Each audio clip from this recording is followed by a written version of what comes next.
So in many ways, 2016 was a huge pile of raw human garbage. However, one of its only redeeming factors was just how strong of a year it was for film. So with the Oscars just around the corner, I figured I would give a rundown of my top 10 films of 2016. Quick ground rule, I'm going for films that got their primary release in 2016. You see, often the US gets films before the UK, and occasionally the UK gets films before the US, but I'm not going to be factoring that in. So as long as it was made available somewhere in the world for the first time in 2016, it's in the running. Side note, best way to check primary release is just through IMDb. Okay, that's the admin done, let's jump in. So at number 10 we have Kubo and the Two Strings. Kubo and the Two Strings is a story about a young guy on a quest to defeat the Moon King and become the world's greatest samurai warrior. Now, growing up in Bristol, home of Aardman, I've always been a sucker for stop animation, but this film takes it to a whole new innovative level. The craftsmanship behind every subtlety of every detail of every frame is just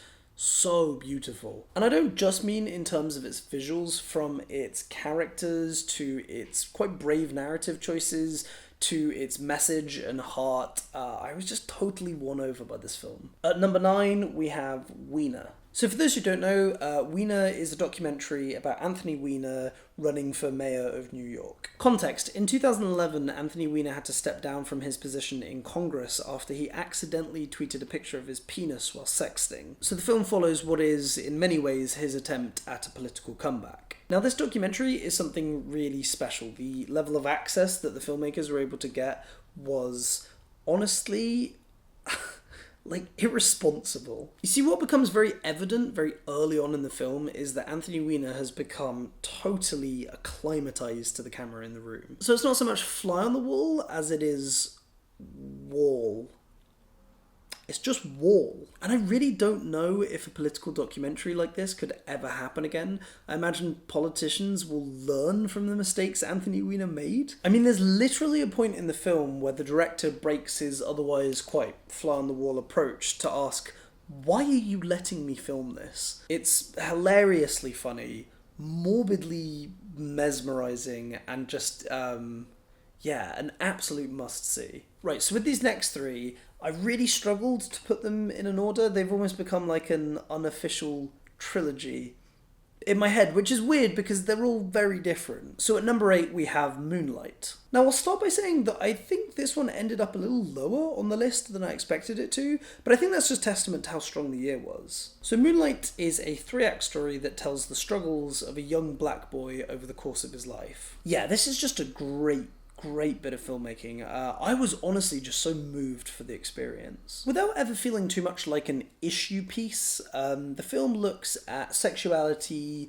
poverty, and identity, all in a very understated yet complex way. My favourite comment about Moonlight, which I think really sums it up well, describes it as both timely and timeless. So at number 7, by just a fraction of a hair, is Manchester by the Sea. So in Manchester by the Sea, Casey Affleck's character discovers he's been made the sole guardian of his nephew following the death of his brother. The film follows their difficulties in adjusting to the new lifestyle whilst slowly revealing definitive chapters from their past. Much like Moonlight, the real merits of this film definitely lie within its subtleties. Every component comes together so coherently, from its complex characterization to its incredible ensemble cast, and the end result is something very powerful but very nuanced. However, despite its melancholy backdrop, what really stood out to me was just how funny it is, often in a very kind of authentic, human feeling way. And topping off my odd little trilogy, at number 6 we have Hell or High Water. Hell or High Water follows the story of 2 brothers who have taken to robbing banks,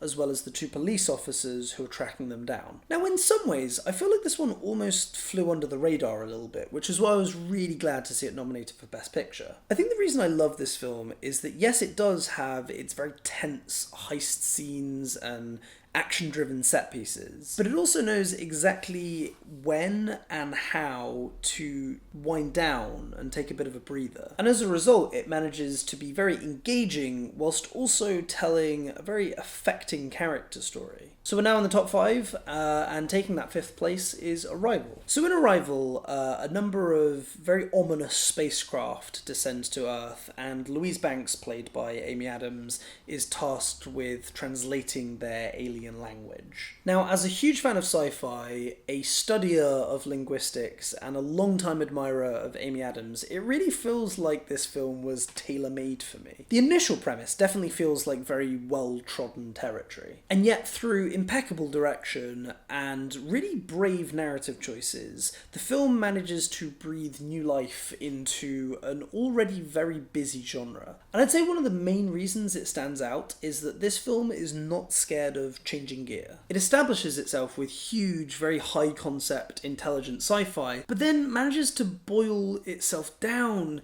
to what's ultimately this very small, very touching human story.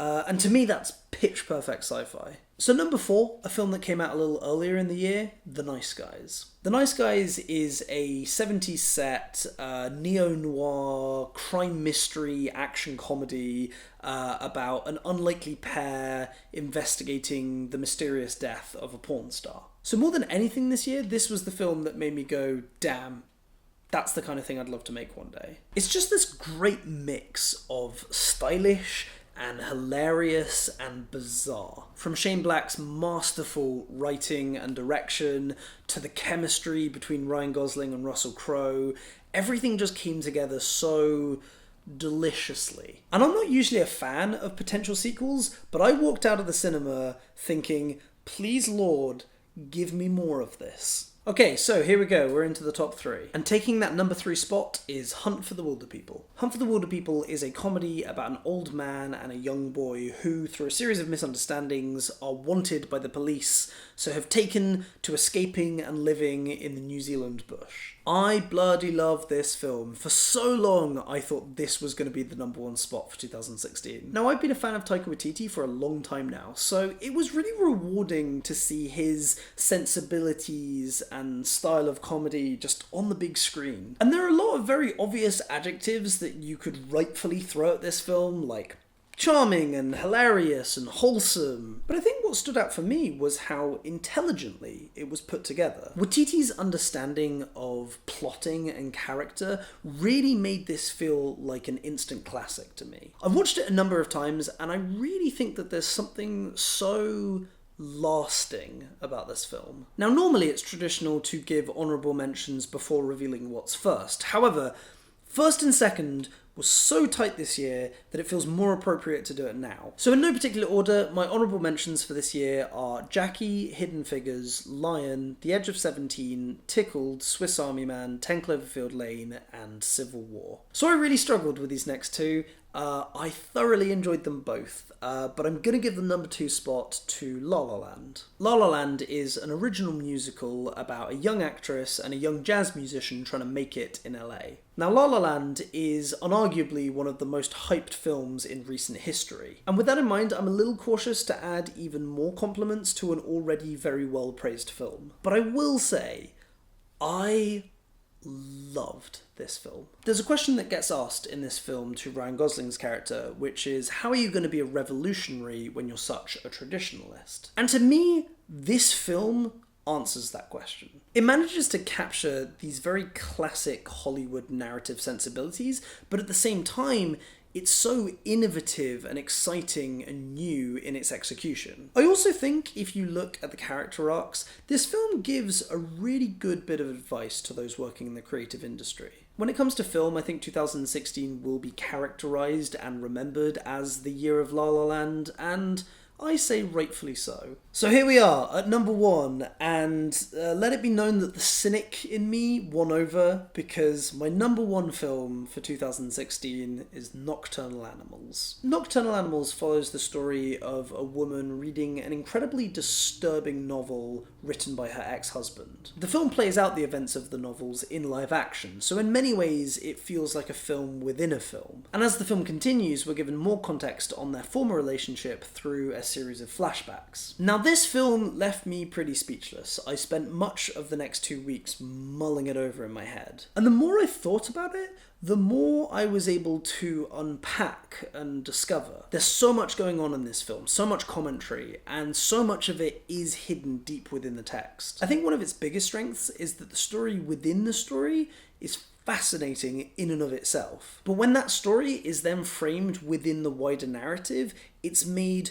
so much more disturbing. Plus, the cast in this film is just incredible. I already mentioned I was a big Amy Adams fan, and yet I really can't decide who won it for me. You've got Jake Gyllenhaal giving this heartbreaking performance. Opposite him, an unrecognisable Aaron Taylor-Johnson who plays a very transformative role, only to then be opposite Michael Shannon, who plays an unadulterated badass. The whole thing comes together so stylishly through Tom Ford's eye for direction and writing, and for me it is number 1 for 2016. But art is subjective, so let me know what your picks for the top 10 for 2016 are, either in comments or in a video response. We like them. Anyway, thank you very much for watching. I will bid you farewell. I'm very proud of you. You've done well this year.